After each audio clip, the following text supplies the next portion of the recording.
जय भीम मित्रांनो.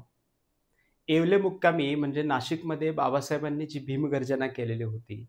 मी अस्पृश्य असा डाग घेऊन जन्माला आलो. पण ती गोष्ट माझ्या स्वाधीन नव्हती. तथापि हिंदू म्हणून मी मरणार नाही, अशा पद्धतीची भीमगर्जना ज्यावेळेला बाबासाहेबांनी नाशिकच्या येवले मुक्कामी केली 13 ऑक्टोबर 1935 ला. त्यावेळेला संबंध देशामध्ये खळबळ माजली. हिंदू समाज व्यवस्था ढवळून निघायला लागली आणि वेगवेगळ्या ठिकाणावरून बाबासाहेबांना विरोध करणारे आणि बाबासाहेबांचं समर्थन करणाऱ्या लोकांची मतं येऊ लागली. अखिल मुंबई इलाका महार परिषदेतर्फे मुंबईमध्ये एक मोठ्या प्रमाणात महार परिषद नव्हे, नुसतीच महार परिषद नव्हे, 4 परिषदांचं नियोजन केलेलं होतं. मित्रांनो, नाशिकमध्ये जी घोषणा केली त्याला ऑक्टोबर नंतर मे महिन्यामध्ये नियोजन करणे म्हणजे साधारण 7 महिन्याचा कालावधी बाबासाहेबांनी लोकांना दिला, की आपण अशा पद्धतीची एक परिषद आयोजित करणार आहोत. तर तिचं कारण काय आहे?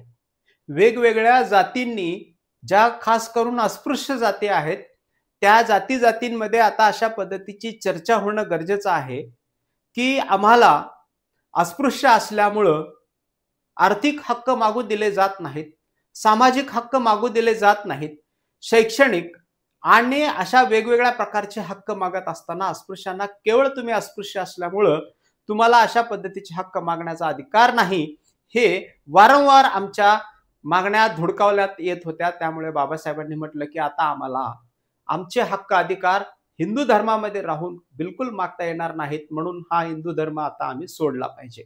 दिनांक 30, 31 मे आणि 1 जून 1936 या नियोजित तारखा होत्या या 4 परिषदांच्या. ही परिषद यशस्वी करण्यासाठी एक पत्रक देखील जाहीर करण्यात आलेलं होतं आणि त्या पत्रकामध्ये असं जाहीर करण्यात आलं, की आम्ही हिंदू धर्मामध्ये राहून आम्हाला कोणत्याही प्रकारचे हक्क अधिकार मिळत नसतील तर या धर्मामध्ये राहून आम्ही काय करायचं. हिंदू धर्मात राहून आम्ही वेगवेगळे सत्याग्रह केले. महाडच्या 14 तळ्याचा सत्याग्रह केला, नाशिकच्या काळाराम मंदिराचा सत्याग्रह केला. अशा वेगवेगळ्या प्रकारचे सत्याग्रह करून आमचे द्रव्यबळ आणि मनुष्यबळ हे खर्ची पडलं, तरी देखील हिंदू लोकांना आमच्याविषयी कुठल्याही प्रकारचा कळवळा निर्माण झाला नाही आणि त्यामुळे आम्ही हिंदू धर्म सोडणं हे गरजेचं आहे आणि त्या गोष्टीवरती खल करण्यासाठी ही परिषद बोलवण्यात आलेली आहे. या पत्रकामध्ये असंही म्हणण्यात आलं, की वेगवेगळ्या जातींनी आपापल्या स्तरावरती या परिषदेमध्ये येऊन चर्चा करणं अपेक्षित आहे, की आपण या हिंदू धर्मामध्ये राहिलं पाहिजे की नाही, कोणकोणत्या गोष्टींची तयारी करावी लागेल हा जर आम्हाला धर्म सोडायचा असेल तर. महार परिषदेसाठी मित्रांनो, लोकांनी आपापल्या जिल्ह्यातून, आपापल्या तालुक्यातून, आपापल्या गावामधून आपापले प्रतिनिधी या परिषदेसाठी पाठवावेत असं देखील जाहीर करण्यात आलं. महार परिषदेच्या कार्यकर्त्यांना इतका मोठा कॉन्फिडन्स होता, की त्या पत्रकात त्यांनी जाहीर केलं, की ही जी महार परिषद होणार आहे किंवा ह्या ज्या 4 परिषदा होणार आहेत, त्या परिषदांची नावं, त्या परिषदेचा इतिहास हा सुवर्णाक्षरांनी भविष्यात लिहिला जाणार आहे आणि आज आपण त्याच्यावरती चर्चा करत आहोत, की ती क्रांतिकारी परिषद कशा पद्धतीने यशस्वी झाली. या पत्रकात असे जाहीर करण्यात आलं, या 3 दिवसांसाठी राहण्याची आणि जेवणाची सोय ज्यांना हवी असेल त्यांनी कृपया ₹1 वर्गणी देऊन या गोष्टीची पूर्तता करावी. स्वागत मंडळाचे सभासद जर तुम्हाला व्हायचं असेल तर ₹5 वर्गणी ठेवण्यात आली आणि सर्वसाधारण सहकारी सभासद जर व्हायचं असेल तर तुम्हाला ₹1 वर्गणी ठेवण्यात आलेली होती.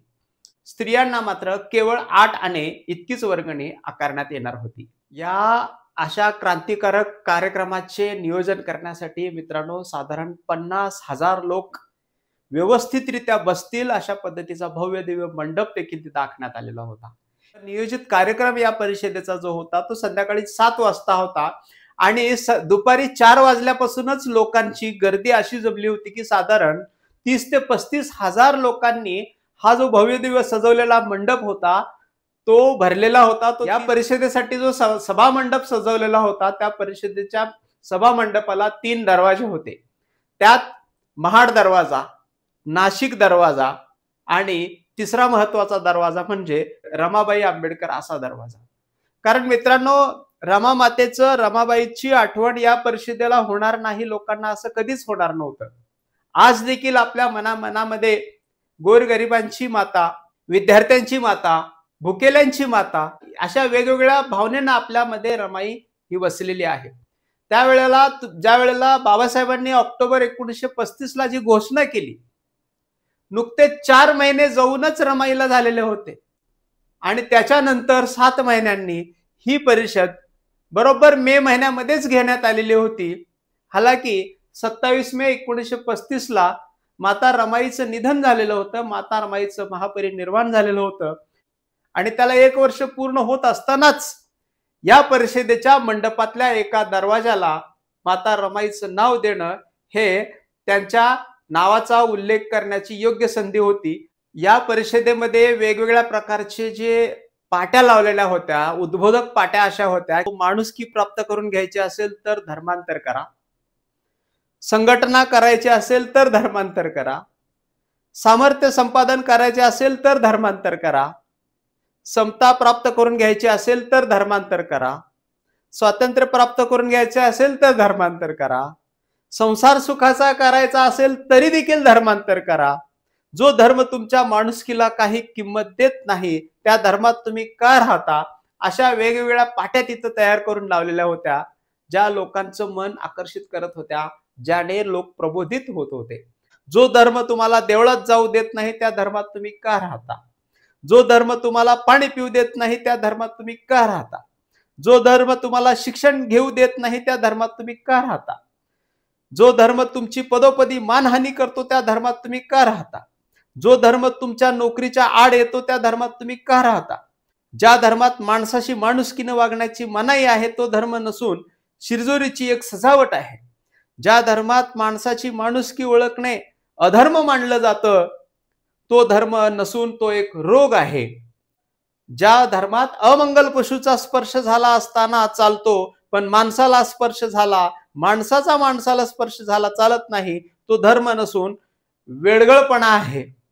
जो धर्म एका वर्गाने विद्या शिकू नये, धनसंचय करू नये, शस्त्र धारण करू नये असे सांगतो तो धर्म नसून माणसाच्या जीवनाची विडंबना आहे.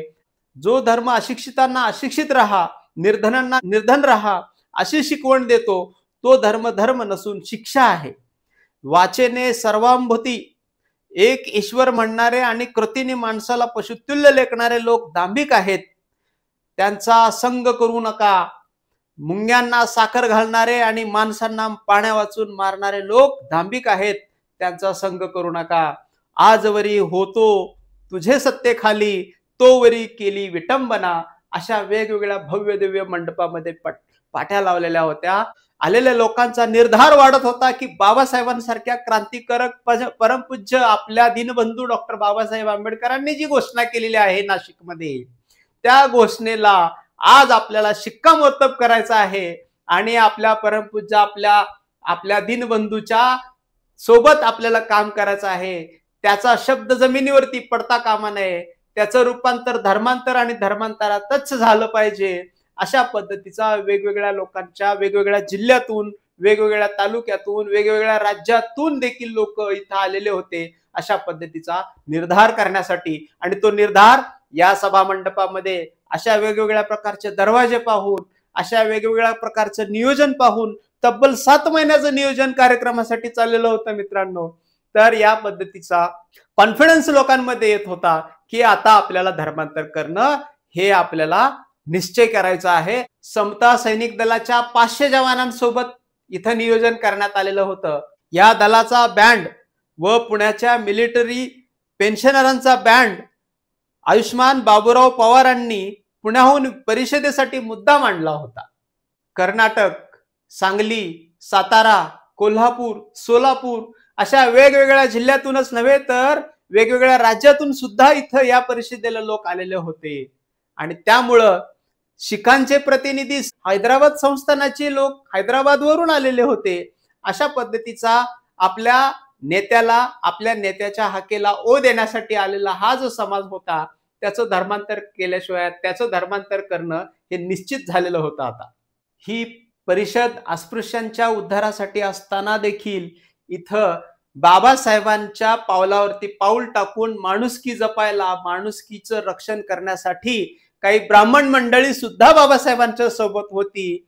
आणि त्या ब्राह्मण मंडळींनी सुद्धा इथं हजेरी लावलेली होती. मुंबई परिषदेमध्ये जे पास झालेले ठराव आहेत महार परिषदेमध्ये, ते ठराव माझ्या बोलण्यातून एखादा शब्द इकडं तिकडं राहू नये म्हणून मी वाचून दाखवतो मित्रांनो. पहिला ठराव मुंबई इलाक्यातील महार जातीची ही परिषद पूर्ण विचारांती असे जाहीर करते की महार जातीला समाजात समता स्वातंत्र्य मिळवण्यासाठी धर्मांतर करणे हा एकच उपाय आहे. ही परिषद आमचे एकमेव परमपूज्य पुढारी डॉक्टर बाबासाहेब आंबेडकर यांच्या निश्चयपूर्वक असे जाहीर आश्वासन देते की महार समाज सामुदायिकरित्या धर्मांतर करण्यास तयार आहे. पूर्वतयारी म्हणून महार जातीने यापुढे देवदेवतांची पूजा अर्चा करू नये. हिंदूंचे सण, व्रतवैकल्ये, उपोषणे वगैरे पाळू नयेत व हिंदूंच्या कोणत्याही उत्सवात भाग घेऊ नये. तीर्थाटने, वाऱ्या वगैरे करू नयेत अशी या परिषदेची महार जातीला सूचना आहे. हा ठराव नाशिकचे सुप्रसिद्ध पुढारी आयुष्मान भाऊराव कृष्णराव गायकवाड यांनी वाचला. तर या ठरावाला धारवाडचे आयुष्मान SS वराळे यांनी अनुमोदन दिलेले होते. तर मित्रांनो, अशी जी भव्य दिव्य परिषद झालेली होती त्या परिषदेचा थोडक्यात लेखाजोगा आपण घेण्याचा या व्हिडिओच्या माध्यमातून प्रयत्न केलेला आहे. पुढच्या व्हिडिओमध्ये आपण बघणार आहोत की बाबासाहेबांनी या परिषदेमध्ये 1936 ला जे भाषण केलेलं आहे बाबासाहेबांनी, मुक्ती कोण पते, या भाषणाचा उल्लेख करणार आहोत पुढच्या व्हिडिओमध्ये.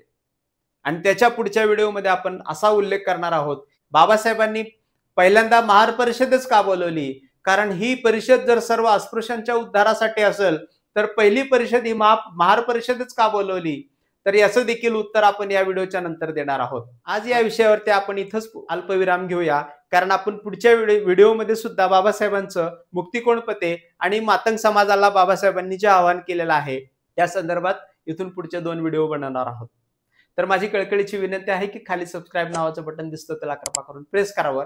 शेजारचं बेल आयकॉन देखील ऑलला सेट करून ठेवावं. थांबतो मित्र हो. जय भीम, जय बौद्ध राष्ट्र.